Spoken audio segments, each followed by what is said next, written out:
Munafik ini kan musuh dalam selimut. Di belakang kita dia caci maki kita. Maka demikian rupa watak orang munafik Allah benci betul. Orang-orang munafik di dasar jurang neraka yang paling bawah, keraknya neraka, yang merusak akhlak kepada Allah. Sebab munafik sangat berbahaya, membahayakan umat, membahayakan agama. Menyembah batu, menyembah patung, menyembah berhala yang mereka buat sesuai dengan kekayaannya masing-masing. 360 berhala di sekeliling Ka'bah merupakan bukti nyata dari sesembahan mereka. Yang kaya membuat berhala dari emas lalu disembah. Yang setengah kaya bikin patung dari perak lalu disembah. Yang hampir miskin bikin Tuhan dari kayu lalu disembah. Yang miskin benar tepung terigu diadonin lalu dibentuk seperti wujud seseorang kemudian disembah. Dan apabila selesai nyembah perutnya terasa lapar, Tuhannya habis dipretelin. Sepanjang sejarah kemanusiaan cuma masyarakat jahiliyah saja yang sampai makan Tuhan. Sesadis-sadisnya bangsa Indonesia belum pernah sampai makan Tuhan.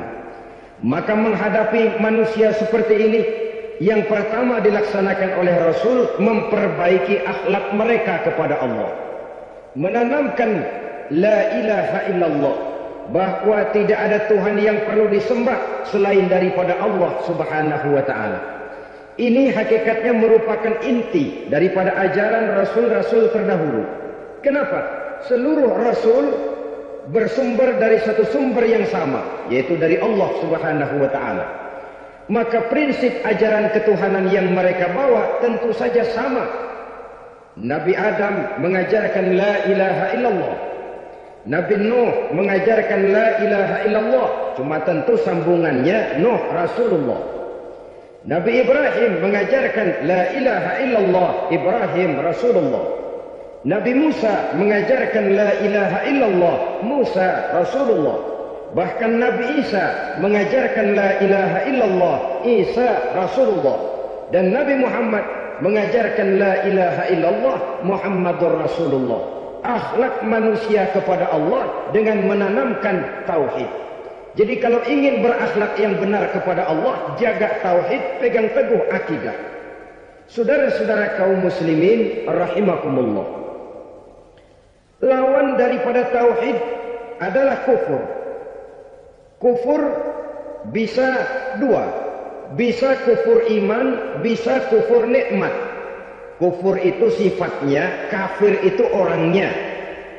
Ada orang kufur iman, dan ini merusak akhlak kepada Allah subhanahu wa ta'ala. Kufur iman itu kadang-kadang bentuknya syirik, orangnya disebut musyrik. Kufur iman itu kadang-kadang bentuknya nifaq, orangnya disebut munafik. Kufur iman itu kadang-kadang bentuknya riddah, orangnya disebut murtad. Ini merupakan jenis daripada kufur-kufur iman dan tergelincirnya manusia daripada akhlak kepada Allah subhanahu wa ta'ala. Benar, di zaman sekarang kita tidak menyembah berhala. Memang di zaman sekarang kita tidak menyembah patung. Iya, kita tidak berkeyakinan Tuhan lebih dari satu. Tapi kadang-kadang akhlak kita kepada Allah sering lentur dan luntur, sering bergoyang dan tergoncang, sering kena erosi dan polusi. Bahwa kita tidak menyembah Latta, Uzza, Manat dan Hubal seperti masyarakat jahiliyah dahulu, memang. Tapi Latta zaman sekarang, Uzza zaman sekarang, Manat dan Hubal di zaman sekarang, berhala-berhala di abad kita sekarang ini, kadang-kadang bernama harta, kadang-kadang bernama wanita, kadang-kadang bernama tahta, mungkin juga bernama Toyota. Sesuatu yang lebih kita agungkan daripada Allah, menjelmalah dia menjadi berhala-berhala di zaman kita sekarang ini. Manakala kita di kantor sudah lebih takut kepada kepala bagian kita daripada kepada Allah, maka Tuhan kita barangkali adalah kepala bagian kita. Manakala kita sudah lebih takut kepada manusia daripada kepada Allah, bergeserlah akhlak kita kepada Allah. mengagungkan manusia dan menomorduakan Allah. Maka di zaman sekarang akhlak kita kepada Allah sering kena erosi, sering kena polusi. Mungkin karena sulitnya lapangan kerja, tingginya tensi ekonomi, persaingan hidup yang makin tajam, sulitnya mencari lapangan kerja, orang kadang-kadang nekat, sedikit pertimbangan picik, pandangan, mudah melakukan potong kompas, sehingga terjadilah perbuatan-perbuatan yang memelencengkan akhlak kita kepada Allah Subhanahu wa Ta'ala. Kadang-kadang terjebak mempercayai selain daripada Allah, kadang-kadang terjebak di dalam mengagungkan yang selain daripada Allah lebih dari yang seharusnya. Terkenalah akhlak kita kepada Allah jaringan-jaringan erosi dan polusi. Kufur sebagai lawanan daripada tauhid merupakan sifat daripada orang yang tidak berakhlak kepada Allah. Bentuknya pertama bisa syirik. Syirik itu artinya meyakini ada Tuhan lain selain daripada Allah. Itu yang namanya syirik. Jadi percaya Tuhan ada, cuman Tuhannya kelebihan. Itu yang disebut syirik, dan itu merupakan cerminan dari akhlak yang rusak kepada Allah Subhanahu wa Ta'ala. Berkeyakinan Tuhan lebih dari satu, berkeyakinan bahwa Tuhan itu beranak atau diperanakkan, atau mengagungkan sesuatu sama dengan Allah, atau menjadikan yang selain Allah sebagai tujuan akhir daripada perjalanan kehidupan ini, maka itu sudah terjebak kita dalam musyrik. Dan syirik satu dosa yang tidak berampun. Bahasa kasarnya, yang namanya syirik itu jenis bapak moyangnya dosa. Saudara-saudara, sebab itu saya pesan, kalau memang terpaksa, biasanya yang tinggal di kota-kota besar itu kalau tidak kepengen dosa kan susah. Kalau terpaksa harus bikin dosa, cari yang kecil-kecil saja, yang kira-kira taubatnya gampang. Umpamanya pulang sholat Jumat nukar sendal, umpama, yaitu jelas dosa. Tapi dosa yang taubatnya agak mudah. Jangan sampai terjebak ke dalam syirik, menyekutukan Allah. Kalau sudah menyekutukan Allah, Allah dimadu, murka benar Allah kepada kita. Innallaha la yaghfiru ayyushraka bih wa yaghfiru ma duna dzalika liman yasha. Allah tidak akan memberi ampun kepada orang yang menyekutukannya dengan sesuatu, tapi Allah mau mengampunkan dosa yang selain itu bagi orang yang dikehendakinya. Jadi orang-orang yang sudah terjebak syirik, menyekutukan Allah, meyakini ada Tuhan lain selain daripada Allah, meyakini Tuhan beranak atau diperanakkan, bagaimanapun baiknya mereka di dunia, bagaimanapun sosial jiwanya, bagaimanapun pemurah tangannya memberikan santunan dan pertolongan kepada orang lain, kalau sudah syirik, seluruh nilai kebaikannya akan tidak ada gunanya lagi. Karena tidak ada tempat nilai kebaikan itu bergantung. Sedangkan kita berbuat baik agar diterima oleh Allah. Kalau Allahnya marah kepada kita, siapa yang akan menerima nilai kebaikan itu sendiri? Ini bentuk yang pertama. Yang nyata-nyata menyembah berhala, syirik. Yang nyata-nyata beriktikad Tuhan lebih dari satu, syirik. Atau yang tersamar. Yang tersamar itu yang sering jadi penyakit kita.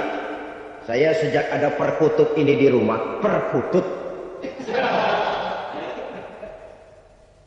Saudara-saudara, yang merusak akhlak kepada Allah, yang merusak tauhid setelah syirik, bisa juga berbentuk nifaq. Nifaq itu sifatnya, orang yang punya sifat nifaq disebut munafik. Asal katanya dari nafakun. Nafakun itu satu lubang yang punya dua muka, seperti goa, ada tempat masuk, ada tempat keluar. Maka munafik orang yang punya dua muka. Kalau bahasa kita, pandai bermain minyak di atas air.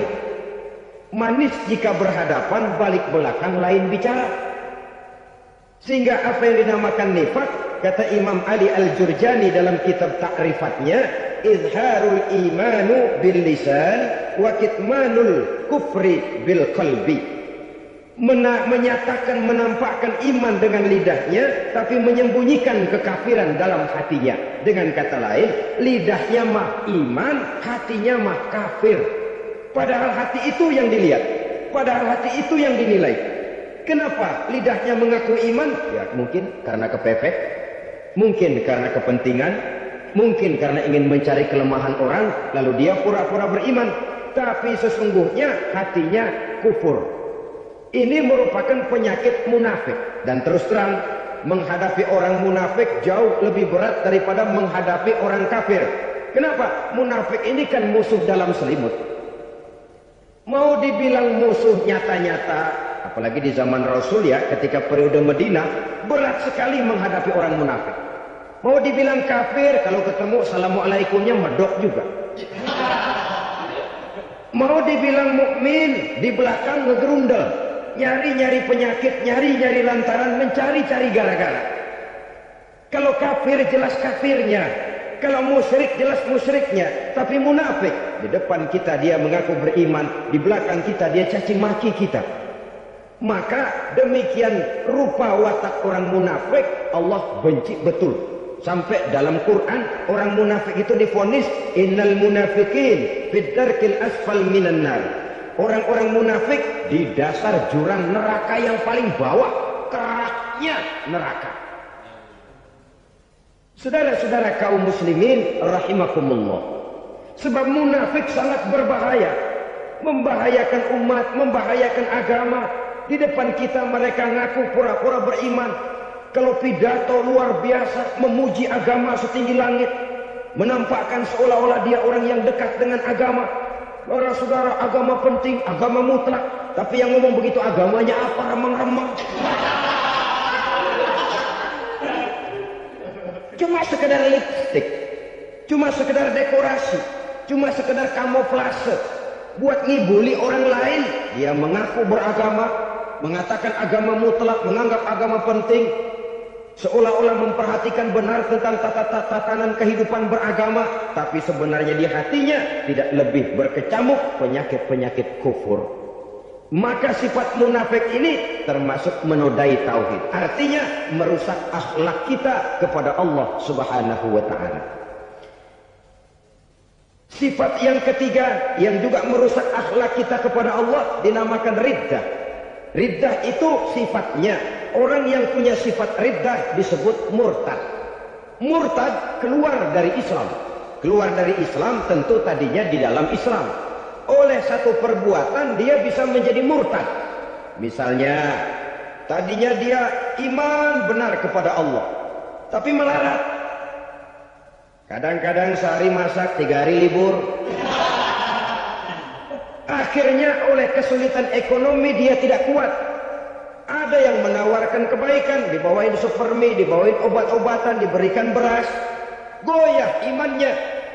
Keluar dia dari Islam, ikut agama orang yang memberikan pertolongan kepadanya, memilih kesenangan sebentar dengan mengorbankan kebahagiaan yang kekal.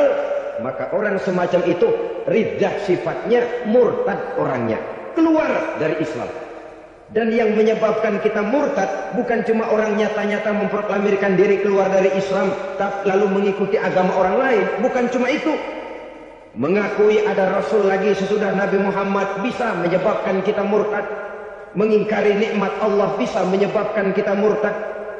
Meyakini semua agama benar bisa menyebabkan orang menjadi murtad. Meragukan kesempurnaan dan kelengkapan Al-Quran bisa menyebabkan orang jadi murtad. Mengingkari sunnah bisa menyebabkan orang menjadi murtad. Banyak hal-hal yang bisa mendatangkan penyakit riddah dan membuat pelakunya menjadi murtad. Dan ini menodai akhlak kita kepada Allah Subhanahu wa ta'ala. Itu tadi kufur iman, saudara-saudara. Nyata-nyata mengingkari Allah, baik dalam bentuk syirik, nifak, ataupun riddah. Kufur yang kedua dinamakan kufur nikmat. Apa itu kufur nikmat? Sitru nikmatil mun'im au ya'malu fi mukhalafatil mun'im. Menutup-nutup nikmat Allah, atau melakukan perbuatan yang menentang, bertentangan dengan kehendak yang memberikan nikmat. Jadi kufur nikmat pertama nutupin Tuhan. Tuhan jalingin. Duit lu banyak amat, dari mana? Gua kerja. Lalu kerjanya nomor satu. Orang yang berakhlak kepada Allah, dia akan menjawab, kamu uangnya kok banyak, dari mana? Rizki dari Allah. Caranya? Saya kerja. Kerja itu cara, rizki itu dari Allah datangnya. Bukankah di zaman sekarang kita sering terpeleset? Ini merupakan cerminan dari rapuhnya akhlak kita kepada Allah Subhanahu wa Ta'ala. Karena usaha saya memang, karena saya peras keringat banting tulang, tentu. Tapi sadarkah kita bahwa sepanjang yang bisa kita lakukan cuma berusaha, peras keringat banting tulang? Soal rezeki, soal jodoh, soal maut, kitakah yang mengatur? Kitakah yang menentukan? Subhanallah. Manusia sungguh tidak berdaya menghadapi 3 hal paling pokok ini. Rezeki, kita cuma bekerja. Kitakah yang menentukan? Tidak. Kita berusaha saja, rezeki belum pasti dapat. Apalagi kalau kita tidak berusaha. Jangan terjebak dalam fatalisme. Belum perang udah nyerah. Emang dasar rezeki datangnya dari Tuhan, gak usah kerja, dan ntar juga kalau dia datang. Dari mana datangnya? Kerja saja belum tentu dapat rezeki, apalagi kalau tidak kerja. Yang jelas usaha perlu kepastian, itu urusan Allah. Ini akhlak kepada Allah Subhanahu wa Ta'ala. Jodoh juga begitu. Kita berusaha, kita berupaya, Allah menghendaki lain jadinya. Maut juga begitu. Siapa sih yang pengen ngadapi maut? Siapa sih yang pengen mati? Siapa sih yang pengen ketemu malaikat Israel? Tidak seorang pun kalau ditanya, kecuali mereka yang putus asa ya. Kalau otaknya masih normal, mau mati mesti belakangan dulu dikit. Tapi yang satu itu saudara, kalau dia sudah datang, tenaga mana yang bisa menolak? Kalau dia sudah berkunjung, kekuatan mana yang bisa menghindar? Kalau dia sudah ingin bertemu, kemana kita bisa melarikan diri? Manusia sepanjang yang dia lakukan hanya berusaha, tapi kepastian, ketentuan dari Allah Subhanahu wa Ta'ala. Orang yang kufur nikmat, nutupin Allah. Dia merasa rezekinya adalah mutlak peras keringatnya. Seolah-olah Allah nggak punya peranan apa-apa di situ. Oh, ini kan saya bisa rumah begini karena saya kerja keras. Oh, ini mobil saya begini, saya kerja keras. Peras keringat banting tulang, keras.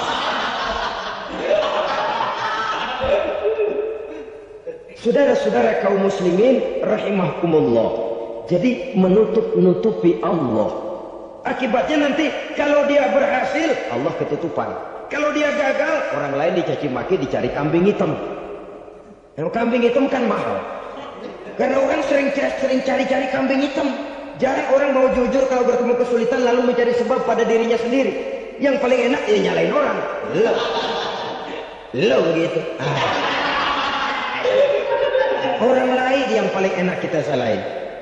Au ya'malu fi mukhalafatil mun'im, atau dia melakukan sesuatu yang tidak sesuai dengan kehendak yang memberikannya nikmat.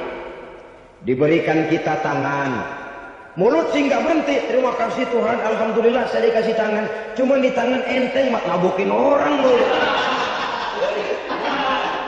Itu sudah mukhalafatul mun'im, bertentangan dengan kehendak yang memberikan nikmat. Diberikan harta, mulutnya mah basah. Terima kasih Tuhan, alhamdulillah dikasih harta. Tapi pelitnya minta ampun. Kikir, koret, medit.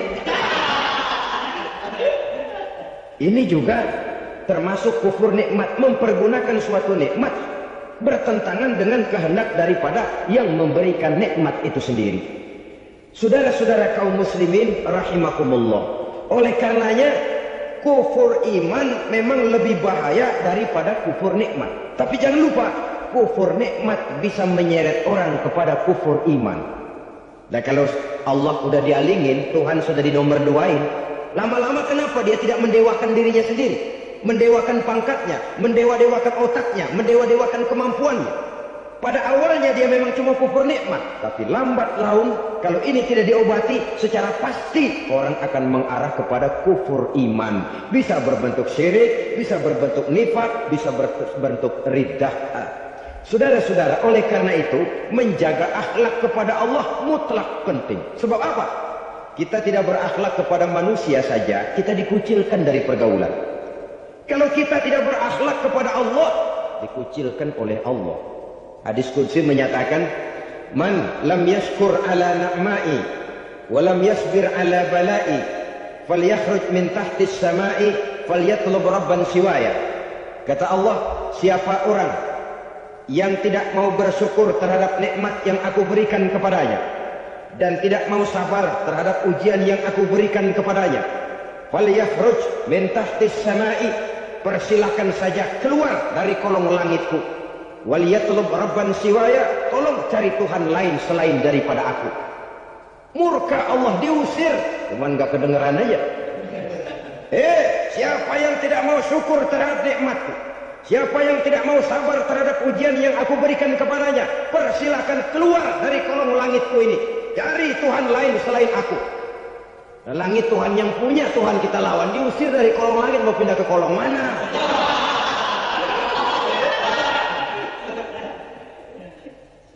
Jadi jangan merasa kufur nikmat kan enteng. Iya, kelihatannya begitu, tidak sebahaya kufur iman. Tapi kufur nikmat ini merupakan anak tangga yang kalau kita sudah mulai naik, kita akan naik terus sampai kepada tingkat di mana kita mengalami kufur iman.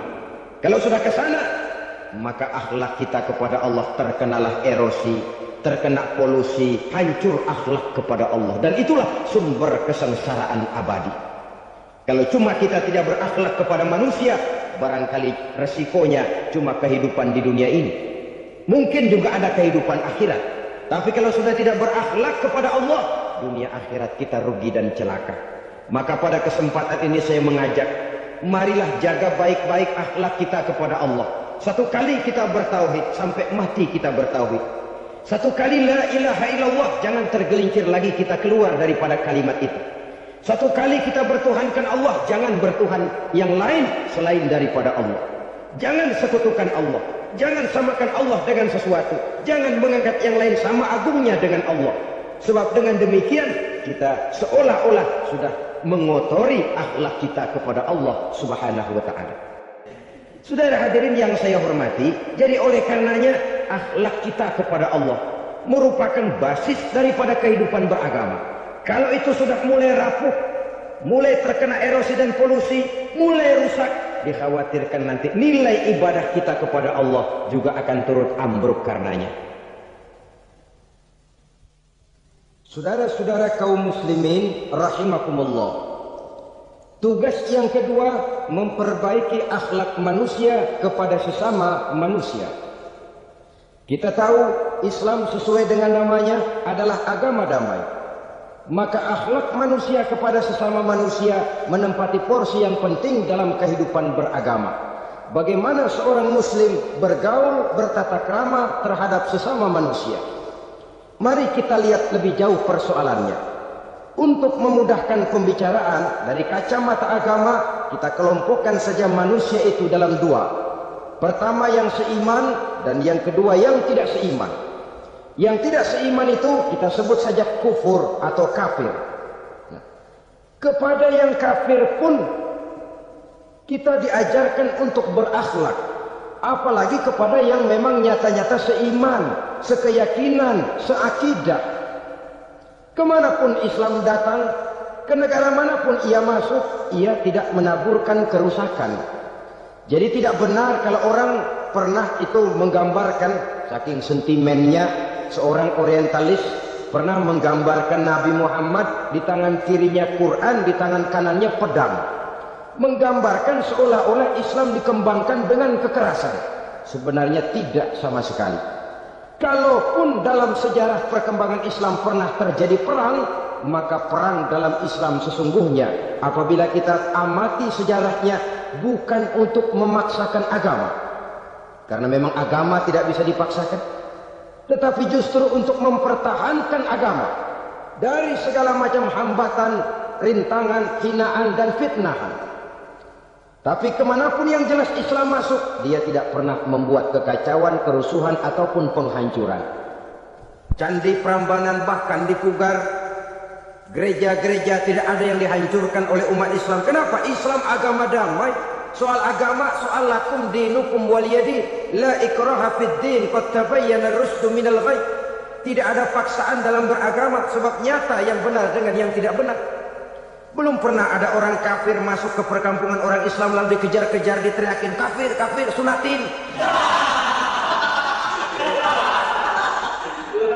Belum pernah. Kenapa? Islam menghormati orang lain agama. Nah, yang kafir ini macam-macam, saudara. Ada kafir harbi. Nah, ini kafir kerok. Ini kafir yang nyata-nyata memproklamirkan permusuhan kepada umat Islam.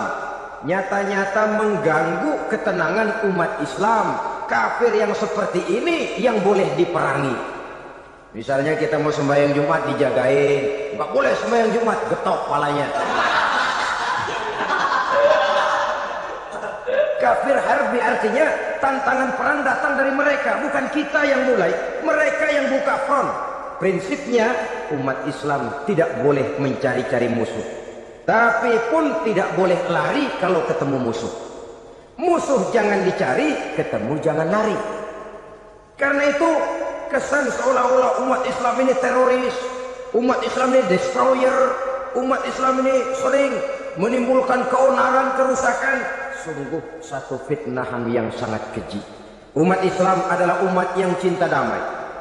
Islam di masa perkembangannya masuki Eropa melalui Selat Gibraltar, Jabal Tariq, memasuki Spanyol. Islam tidak pernah meruntuhkan gereja. Islam tidak pernah membunuh orang-orang Nasrani. Bahkan Islam mewariskan peradaban dan kebudayaan yang begitu tinggi nilainya di bidang ilmu pengetahuan. Sampai ketika itu Barat banyak mengkaji ilmu pengetahuan dari dunia Islam. Buku-buku berbahasa Arab diterjemahkan ke bahasa Yunani, dipelajari oleh para cendekiawan di negeri barat sana. Mereka mengambil manfaat yang banyak dari masuknya Islam ke Eropa. Sementara gereja tetap berdiri dengan megahnya.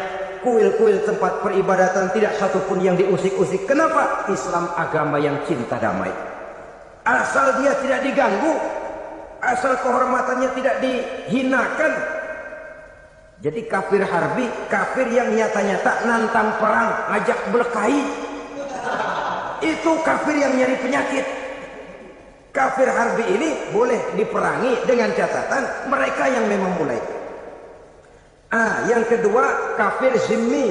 Kafir zimmi, kafir yang hidup di tengah mayoritas muslim, tapi mereka mau hidup dengan aman, damai, tenang. Mereka wajib dilindungi. Bahkan Nabi pernah memberikan satu jaminan, man aza zimmiyan faqad azani. Siapa yang mengganggu orang kafir zimmi sama saja dengan mengganggu saya. Kehormatannya dijaga, harta bendanya dilindungi, anak istrinya pun dilindungi. Dan ini jadi kenyataan. Saudara bisa lihat di negara-negara yang mayoritas penduduknya beragama Islam, orang-orang kafir di luar Islam hidup dengan tenang, aman, damai. Di Saudi Arabia, di luar tanah haram, di luar Mekah dan Madinah, banyak orang-orang kafir mencari nafkah. Mereka tenang, aman, dilindungi undang-undang.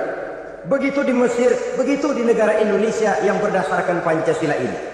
Kehidupan beragama menimbulkan gairah, rukun, tenang, aman, damai, sepanjang tidak saling ganggu, tidak saling usik, menghargai orang yang sudah beragama. Tidak menjadikan penganut suatu agama sebagai sasaran dari dakwah agama lainnya. Saudara-saudara kaum muslimin rahimakumullah. Jadi memang oleh Al-Quran kita dianjurkan asidda 'alal kuffar ruhama bainahum. Tegas kepada orang kafir, kasih sayang kepada sesama muslim. Tapi tegas bukanlah berarti marah-marahan, bukan berarti musuh-musuhan, bukan ngajaki perang. Tegas dalam arti punya garis tentang kehidupan beragama, lakum dinukum waliyadin. Soal kehidupan sosial, mari kerjasama. Bangun jalan, ayo rame-rame. Siskamling, mari bebarengan. Bikin puskesmas, mari sama-sama. Tapi kalau sudah soal agama, itu tidak perlu ada toleransi agama. Yang perlu toleransi antar umat beragama. Kalau umatnya mau kerjasama silakan, tapi tidak menyangkut soal ibadah. Jangan kerjasama di bidang ibadah. Itu kerjasama yang salah pasang, saudara-saudara. Sehingga dengan demikian toleransi adalah menyangkut kehidupan antar umat beragama. Sedangkan agama sendiri punya kapling yang nyata. Sehingga dengan demikian tegas kepada orang kafir dalam arti kita punya satu kepribadian. Tidak ngambang. Enggak, lalu kalau ditanya orang, sebenarnya agama lu apa sih? Ah, gua mah gimana musimnya aja. Agama pakai musim kayak rambutan. Akhirnya ya begitu musim-musiman. Ke masjid kelihatan, ke gereja hayo, ke candi nongol, ke apa? Bingung malaikat gimana nyata jadi bocah ini. Di mana aja ada. Kita punya satu kepribadian. Saya Muslim dan garis saya ini. Lakum dinukum waliyadin. Bagi Tuhan persilakan agama Tuhan, bagi kami agama kami. Kami hormati Tuhan, Tuhan hormat kepada kami. Tapi soal agama kaplingnya jelas. Kerjasama, mari urusan muamalah, bidang sosial. Yuk kita sistemling sama-sama dengan orang lain agama. Mari jaga kerukunan, kesatuan, persatuan, kekompakan. Perbaiki jalan yang rusak, mari sama-sama. Mendandani jembatan yang runtuh, mari sama-sama. Tapi sembahyang, kaplingnya lain-lain. Sebab Nabi juga dulu pernah ditawarkan begitu loh sama kafir jahiliyah dulu Quraisy itu. Sudah Muhammad, sekarang begini saja, kita join aja daripada marah-marahan. Hari ini saya oke, menyembah Tuhanmu Allah. Besok gantian kamu menyembah Tuhan kita, Latta, Uzza, Manat dan Hubal. Turun, qul ya ayyuhal kafirun la a'budu ma ta'budun. Soal ibadah kaplingnya jelas, tidak boleh dicampur adukkan. Sebab kalau tidak, kita akan mulai kehilangan identitas diri. Dan disitulah krisis kehidupan keyakinan beragama dimulai dari krisis identitas. Hujan gede kan mulainya gerimis dulu. Di mana-mana ya gerimis dulu. Gerimis makin lama makin gede. Kita akan mulai dengan kehilangan identitas diri. Dari sana nanti kita malu mengakui keislaman kita.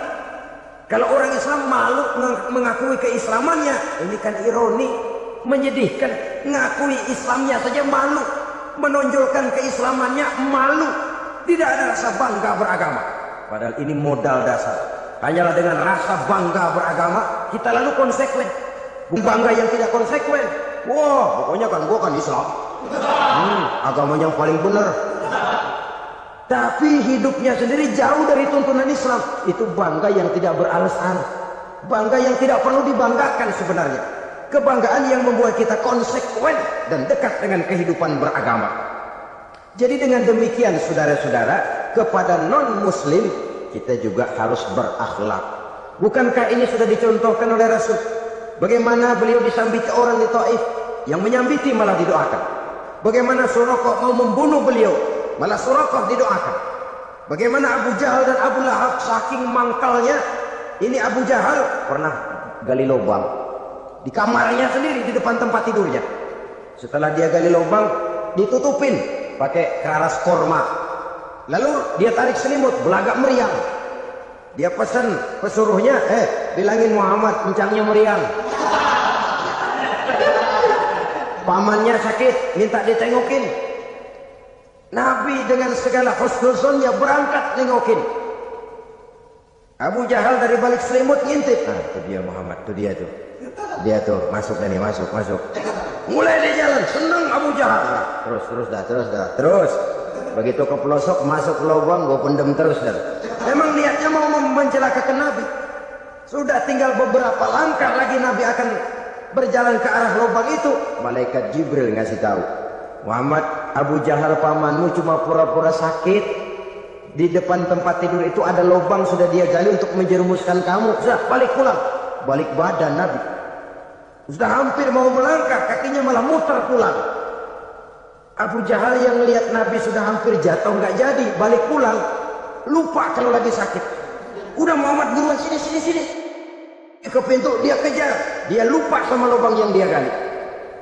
Begitu dia kejar, dia yang ke pelosok masuk ke dalamnya. Sejak saat itu ada pepatah, man hafara hufratan waqa'a fiha. Siapa yang suka menggali lubang, dia sendiri bakal terpelosok ke dalamnya. Jatuh dia ke lubang yang dia gali. Padahal ya paling banter 2 atau 3 meter paling dalam. Dari dalam lubang itu dia teriak-teriak, Muhammad, tolongin, pamanmu kecebur. Kasih tahu Muhammad, kasih tahu. Datang lagi lah pesuruhnya. Muhammad, paman mau Abu Jahal kecebur, minta tolong diangkatin, sudah diulur tambang, habis sambung lagi, nggak bisa sampai. Masa iya, cuma kamu yang bisa nolong. Apa yang dilakukan Nabi? Balik mau nolongin. Akhlak. Kita kalau ada orang gali lubang buat jeburin kita, dia sendiri yang kecebur. Goro gua kagak lemin loh. Mati sekalian dah. Nabi mah enggak, balik nolongin tuh Abu Jahal.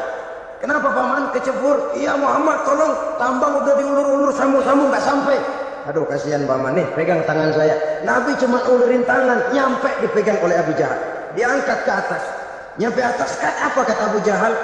Tambang bergulung-gulung nggak nyampe, kamu cuma pakai tangan doang kok bisa Muhammad, hebat banget sihirmu. Mukjizat dia bilang sihir, udah ditolongin nyala lagi, kan yang enak kita injak palanya. Orang dulu bilang mah katanya nolongin anjing kejepit, udah selesai ditolongin malah yang nolong digigit. Saudara hadirin yang saya hormati, kepada orang-orang kafir kita harus berakhlak, menghormati mereka, tidak memaksakan satu keyakinan dalam batas-batas yang ditolerir oleh agama, yaitu pada masalah-masalah sosial dan muamalah. Itu kepada non-muslim, apalagi kepada sesama muslim. Baik akhlak kepada orang tua, akhlak kepada guru, akhlak kepada jiran atau tetangga, itu semua termasuk dalam akhlak kepada sesama manusia. Akhlak kita kepada orang tua, kadang-kadang kita orang timur ini ketularan orang barat. Engkongnya dianggap CS. Salaman main kedet aja, halo kong. Engkongnya berhalo dibengong. Saudara-saudara kaum muslimin rahimakumullah, akhlak yang tua kepada yang muda, akhlak yang muda kepada yang tua, kepada jiran dan tetangga, kepada sanak famili dan handai tolan, pendeknya kepada sesama muslim. Tetangga ada haknya, ada hak tetangga yang kalau kita berakhlak itu harus dipenuhi. Contoh kecil, kalau saya beli radio, itu saya dong boleh berpikir, ini radio saya beli pakai uang saya setel di rumah saya, sekeras-kerasnya ada apa sama orang lain? Radio gua, yang beli gua pakai duit gua, gue setel di rumah gua, ada urusan apa sama orang lain? Itu kalau menurut saya. Tapi tetangga sebelah saya kan bisa juga ngomong begitu. Mata gue, yang ngantuk gue tidur di rumah gue.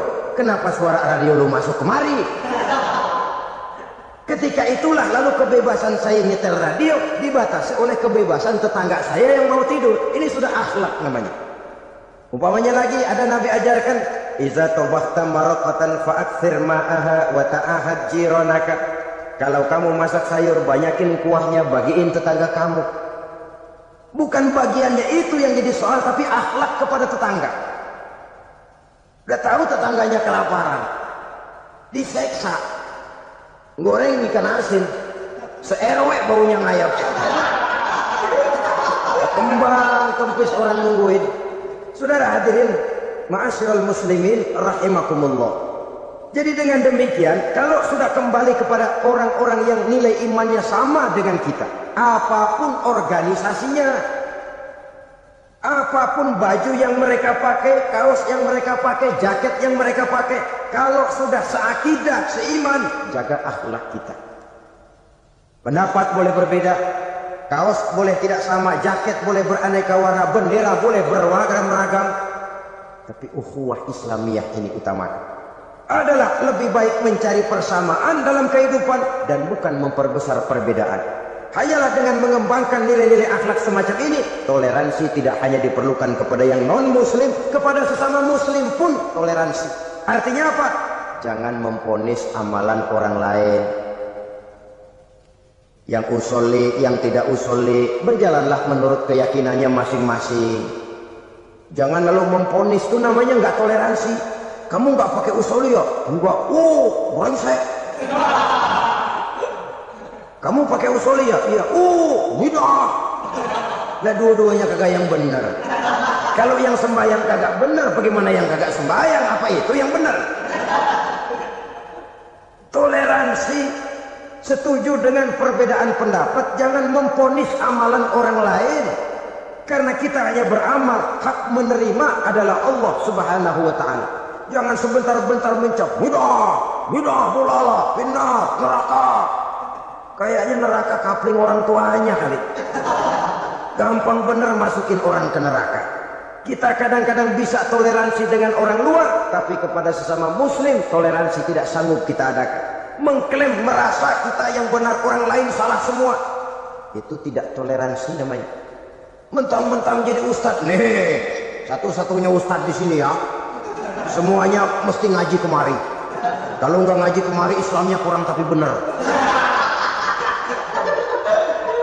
Toleransi.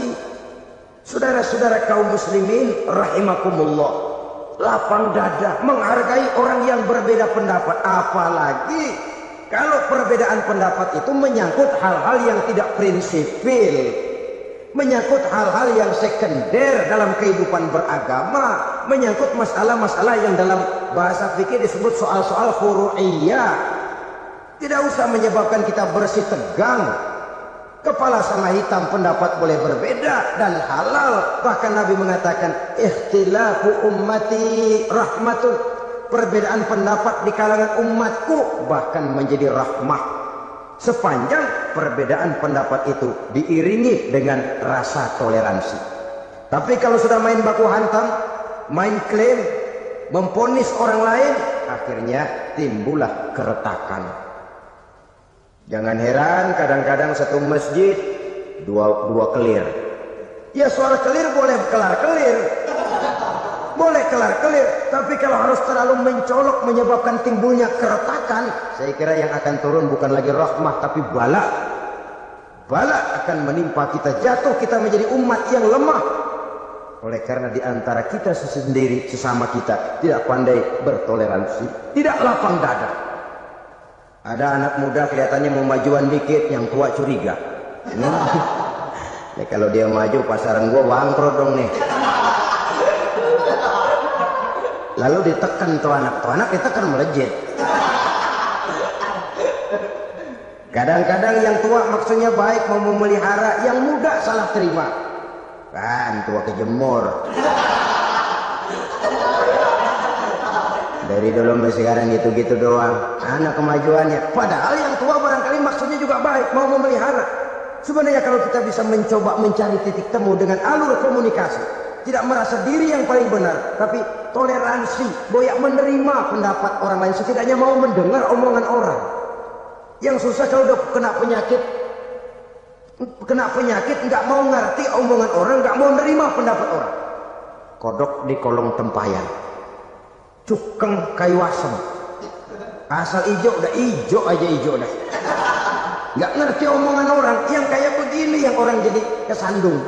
Oleh karena itu saudara-saudara, alangkah nikmatnya kehidupan ini apabila kita menyadari kita ini ummatan wahidah, satu umat yang satu, yang diikat dengan akidah.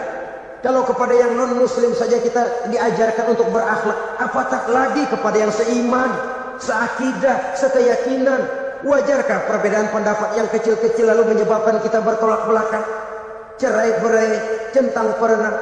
Bila bertemu di jalan yang satu menyisir ke kiri, yang lain menyingkir ke kanan. Kalaupun juga bercampur di tengah kumpulan orang banyak, persis air dengan minyak. Yang satu melengos, yang satu madep mojok. Orang lain senyum, dia mau pada manyun. Saudara-saudara kaum muslimin rahimakumullah. Realita ini walaupun tidak enak, pahit, tapi masih hidup di sebagian masyarakat kita. Ini yang perlu kita atasi. Soal toleransi kepada orang lain, sejarah sudah membuktikan. Mari kita jangan cuma bisa mengajak orang lain, umat lain untuk bertoleransi dengan kita, tapi kepada sesama kita. Toleransi ini perlu kita tegakkan, perlu kita bina. Terutama di dalam kita menuju bentuk ideal daripada konsep ukhuwah Islamiyah ini, yang memang selalu kita akan cari bentuk-bentuk idealnya sejalan dengan perkembangan situasi dan kondisi yang dihadapi oleh umat. Perbedaan organisasi, perbedaan kepentingan organisasi tidak seharusnya menyebabkan kita merasa meremehkan orang lain, dan mengangkat diri, mengklaim diri sebagai yang dan ter. Jadi dengan demikian, apabila yang pertama tadi akhlak kepada Allah dinamakan hablum minallah, maka yang kedua ini merupakan hablum minan nas. Jikalau baik akhlak kita kepada Allah, baik akhlak kita kepada manusia, nikmat rasanya menjalani kehidupan. Kadang-kadang orang akhlaknya kepada manusia baik, tapi kepada Allah tidak baik. Hormat sama yang tua, menyayangi yang muda, sama tetangga rukun, tapi sama Tuhan nggak mau sujud. Ini baik kepada manusia, tapi tidak berakhlak kepada Allah. Atau sebaliknya, sujudnya sama Allah tekun, benar khusyuk, bahasanya juga fasih, luar biasa. Tapi sama manusia sombong, takabur, ujub, merasanya dia doang yang paling benar. Sebab iblis itu ya, itu kadang-kadang datang lewat hati, dan memang selalu markasnya di situ. Kalau dia tidak bisa menggoda kita dengan yang lain, dia tumbuhkan sifat ujub.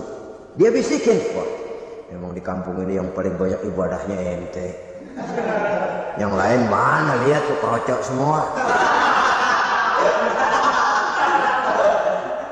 Lalu di hati orang itu tertanam sifat iya ya. Nah, tatkala iya ya, dia sudah terkena serangan iblis. Akhirnya apa? Orang lain diremehin. Asalnya nggak mau sembahyang, ya diajak salam udah najis aja deh. Ketemu juga mukanya ditekuk 4.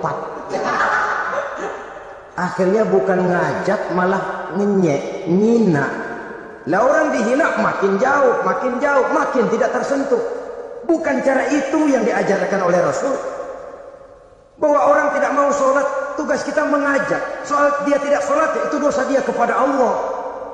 Saudara-saudara kaum muslimin, ujub disuntikkan oleh iblis ke dalam hati kita. Sujudnya kepada Allah benar, tapi akhlaknya kepada sesama manusia. Merasa paling benar sendirian, merasa orang lain salah semua. Pokoknya kalau di luar lingkungannya udah kagak benar aja udah bahaya. Saudara-saudara, ini juga penyakit yang disuntikan oleh iblis. Sebab iblis itu tipu dayanya luar biasa, strateginya lihai. Makin tinggi kualitas iman, ya makin berat upaya iblis untuk menjerumuskan kita. Karenanya saya mengajak, marilah kita bertoleransi, baik kepada non-muslim, lebih-lebih lagi kepada sesama muslim yang kebetulan berbeda baju, berbeda kaos, berbeda organisasi, lain bendera yang dibawanya. Tapi toleransi mari kita canangkan. Kita terikat oleh ukhuwah Islamiyah. 2. Yang ketiga, akhlak manusia kepada makhluk Allah lainnya di luar manusia. Saudara-saudara, dengan berakhlak kepada Allah, berakhlak kepada sesama manusia, berakhlak kepada makhluk Allah di luar manusia, baik flora maupun fauna, maka mudah-mudahan akan terciptalah satu ekosistem, satu lingkungan hidup yang membuat kita nikmat menjalani kehidupan ini. Inilah saja yang kita bicarakan pada pertemuan